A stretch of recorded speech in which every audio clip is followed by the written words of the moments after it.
କ'ଣ ଆପଣମାନଙ୍କୁ ଜଣାଅଛି ଭଗବାନ ବିଷ୍ଣୁ କାହିଁକି ବରାହ ଅବତାର ନେଇଥିଲେ? ଏମିତି କ'ଣ ହୋଇଥିଲା ଯେ ଯାହା ଭଗବାନଙ୍କୁ ଗୋଟେ ଘୁଷୁରୀର ରୂପ ଧାରଣ କରିବା ପାଇଁ ବାଧ୍ୟ କରିଥିଲା? ଆସନ୍ତୁ ଜାଣିବା ଆମ ପୁରାଣ କଥା, ବିଷ୍ଣୁ ପୁରାଣ। ଏକ ସମୟ ଥିଲା ଯେତେବେଳେ ନଥିଲେ ମଣିଷ, ନଥିଲା କୋଳାହଳ, ନଥିଲା ରାଜପ୍ରସାଦର ଗର୍ବ। ପୃଥିବୀ ଶାନ୍ତ ଥିଲା। ନଦୀମାନେ ମଧୁର ସଙ୍ଗୀତ ଗାଉଥିଲେ। ଦେବତାମାନେ ସ୍ୱର୍ଗରେ ଆନନ୍ଦରେ ବିତରଣ କରୁଥିଲେ। କିନ୍ତୁ ସେହି ଶାନ୍ତିର ଆଢ଼ୁଆଳରେ ଜନ୍ମ ନେଉଥିଲା ଏକ ଭୟଙ୍କର ଝଡ଼। ପାତାଳ ଲୋକର ଅନ୍ଧକାର ମଧ୍ୟରେ ଜନ୍ମ ନେଉଥିଲା ଏକ ଅସୁର, ହିରଣ୍ୟାକ୍ଷ। ତାହାର ଆଖିରେ ଥିଲା ଅଗ୍ନି, ହୃଦୟରେ ଥିଲା ଅହଙ୍କାର ଏବଂ ମନରେ ଥିଲା ସମଗ୍ର ବ୍ରହ୍ମାଣ୍ଡକୁ ଜିତିବାର ଲାଳସା। ସେ ବର୍ଷ ବର୍ଷ ଧରି କଠୋର ତପସ୍ୟା କଲା। ତାହାର ତପସ୍ୟାରେ ପ୍ରସନ୍ନ ହୋଇ ବ୍ରହ୍ମଦେବ ତାଙ୍କୁ ବର ପ୍ରଦାନ କଲେ। ସେହି ଦିନଠାରୁ ହିରଣ୍ୟାକ୍ଷର ଅହଙ୍କାର ଆକାଶ ଛୁଇଁଲା। ସେ ଭାବିଲା, ଯଦି ପୃଥିବୀ ନ ରହିବ ତେବେ ଦେବତାମାନେ କ'ଣ କରିବେ? ଏବଂ ଗୋଟେ ଦିନ ସେ ନିଜର ଅସୁରୀ ଶକ୍ତିରେ ସମଗ୍ର ପୃଥିବୀକୁ ଉଠାଇ ନେଇ ମହାସମୁଦ୍ରର ଅତଳ ଗଭୀରତାରେ ଲୁଚାଇ ଦେଲା। ହଠାତ୍ ଚାରିଦିଗରେ ଅନ୍ଧକାର ଛାଇଗଲା। ନଦୀମାନେ ଶୁଖିବାକୁ ଲାଗିଲେ। ପବନ ଥମିଗଲା। ଦେବତାମାନଙ୍କ ମୁହଁରେ ଭୟ ସ୍ପଷ୍ଟ ଦେଖାଯାଉଥିଲା। ସ୍ୱର୍ଗଲୋକରେ ହାହାକାର ପଡ଼ିଗଲା। ସମସ୍ତେ ଦୌଡ଼ିଲେ ଭଗବାନ ବିଷ୍ଣୁଙ୍କ ଶରଣକୁ। ହେ ପ୍ରଭୁ, ଆମକୁ ରକ୍ଷା କରନ୍ତୁ, ପୃଥିବୀ ନଷ୍ଟ ହୋଇଯିବ। ଭଗବାନ ବିଷ୍ଣୁ ଶାନ୍ତ ଥିଲେ। ତାଙ୍କ ମୁହଁରେ ଥିଲା ଏକ ରହସ୍ୟମୟ ହସ, ଯେପରି ସେ ଆଗରୁ ଏସବୁ ଜାଣିଥିଲେ। ହଠାତ୍ ବ୍ରହ୍ମାଣ୍ଡରେ ଏକ ଅଜଣା ଶବ୍ଦ ଗୁଞ୍ଜରିତ ହେଲା, ଘୃ। ଦେବତାମାନେ ଭୟରେ ଚାରିଆଡ଼େ ଦେଖିବାକୁ ଲାଗିଲେ।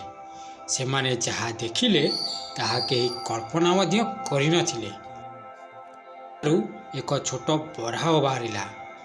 ପ୍ରଥମେ ସେ ଏକ ଛୋଟ ପଶୁ ପରି ଦେଖାଯାଉଥିଲା, କିନ୍ତୁ କେବଳ କିଛି ମୁହୂର୍ତ୍ତ ମଧ୍ୟରେ ସେ ପର୍ବତ ସମାନ ବିଶାଳ ହୋଇଗଲା।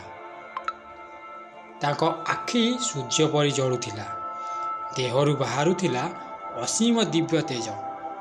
ସମୁଦ୍ରର ତରଙ୍ଗ ତାଙ୍କ ଗର୍ଜନରେ କମ୍ପି ଉଠୁଥିଲା। ଦେବତାମାନେ ଆଶ୍ଚର୍ଯ୍ୟରେ କହି ଉଠିଲେ, ଜୟ ବରାହ ଦେବଙ୍କର ଜୟ। ବରାହ ଦେବ ସିଧା ସମୁଦ୍ର ଭିତରକୁ ଝାମ୍ପ ଦେଲେ। ସମୁଦ୍ର ଦୁଇ ଭାଗ ହୋଇଗଲା। ଅନ୍ଧକାରରେ ଭରିଥିବା ସେହି ଗଭୀରତାରେ ଥିଲା ଏକ ଅଜଣା ନୀରବତା। ସେଠାରେ ବନ୍ଦୀ ଥିଲେ ପୃଥିବୀ ମାତା ଏବଂ ତାଙ୍କ ପାଖରେ ହସୁଥିଲା ହିରଣ୍ୟାକ୍ଷ। ତୁମେ ବହୁତ ଡେରିରେ ଆସିଲ ବିଷ୍ଣୁ। ବରାହ ଦେବ ଗର୍ଜନ କଲେ, ଅଧର୍ମର ଅନ୍ତ ନିଶ୍ଚିତ। ତାପରେ ଆରମ୍ଭ ହେଲା ଏକ ଯୁଦ୍ଧ, ଯାହାକୁ ଦେଖି ସମସ୍ତେ ମଧ୍ୟ ସ୍ତମ୍ଭିତ ହୋଇଗଲେ। ହିରଣ୍ୟାକ୍ଷ ଗଦା ଉଠାଇ ଆକ୍ରମଣ କଲା।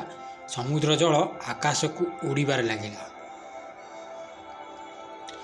ବରାହ ଦେବ ନିଜ ଦିବ୍ୟ ଶକ୍ତିରେ ସେହି ଆଘାତକୁ ଅଟକାଇ ଦେଲେ। ପୁଣି ଯୁଦ୍ଧ ଚାଲିଲା।